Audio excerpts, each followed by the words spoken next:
Praise the Lord. ഇന്ന് പകൽക്കാലത്തിൽ നിങ്ങളോട് ചില കാര്യങ്ങൾ ഞാൻ സംസാരിക്കട്ടെ. യേശുവിന് നിങ്ങളുടെ ജീവിതത്തിൽ എന്തുമാത്രം സ്പേസ് ഉണ്ട്? നിങ്ങളുടെ അവസ്ഥയിൽ എന്തുമാത്രം സ്പേസ് ഉണ്ട്? നിങ്ങളുടെ വേദനയിൽ എന്തുമാത്രം സ്പേസ് ഉണ്ട്? അവിടെ പോരാട്ടങ്ങൾക്കും വെല്ലുവിളിക്കുമല്ലേ നിങ്ങൾ സ്ഥാനം കൊടുത്തിരിക്കുന്നത്? പിശാചിനുമല്ലേ സ്ഥാനം കൊടുത്തിരിക്കുന്നത്? എന്നാൽ യേശുവിന് ഇരിക്കാൻ നിൻ്റെ പടകൊന്ന് ഒഴിഞ്ഞു കൊടുക്കുക. അവിടെ യേശു ഇരുന്നാൽ തീർച്ചയായും പെരുത്ത മീൻകൂട്ടം നിനക്ക് ലഭിക്കും. കാരണം യേശുവിന് സ്പേസ് പത്രോസ് കൊടുത്തപ്പോൾ പടകിൻ്റെ അകത്തേക്ക് യേശു കയറിയിരിക്കുക മാത്രമല്ല, അവിടെ ചില ദൈവികമായ പദ്ധതികൾ, ആലോചനകൾ അവിടെ വിളമ്പിയതിന് ശേഷം ആഴത്തിലേക്ക് വലയിറക്കുവാൻ പറഞ്ഞു.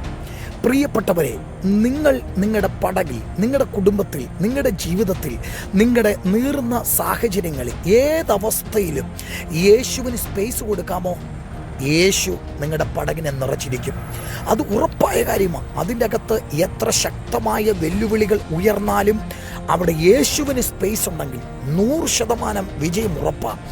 ധൈര്യമായിരിക്കുക. ഇന്നത്തെ പകലിൽ നിങ്ങളുടെ പ്രാർത്ഥനയിൽ, നിങ്ങളുടെ വചനധ്യാനത്തിൽ നിങ്ങളുടെ യേശുവുമായുള്ള ബന്ധം വർദ്ധിപ്പിക്കുക. യേശുവിന് ഒരു സ്പേസ് കൊടുക്കുക. നിശ്ചയമായി അവിടെ യേശു ഇറങ്ങി വരും. അവിടെ വെല്ലുവിളികൾക്ക് സ്ഥാനമില്ല. യേശു നിശ്ചയമായി നിങ്ങളുടെ വിഷയത്തിന് ജയം തന്നിരിക്കും. God bless you. ഇന്നത്തെ പകൽ അത്ഭുതങ്ങളുടെ പകലായിരിക്കും. ആമേൻ.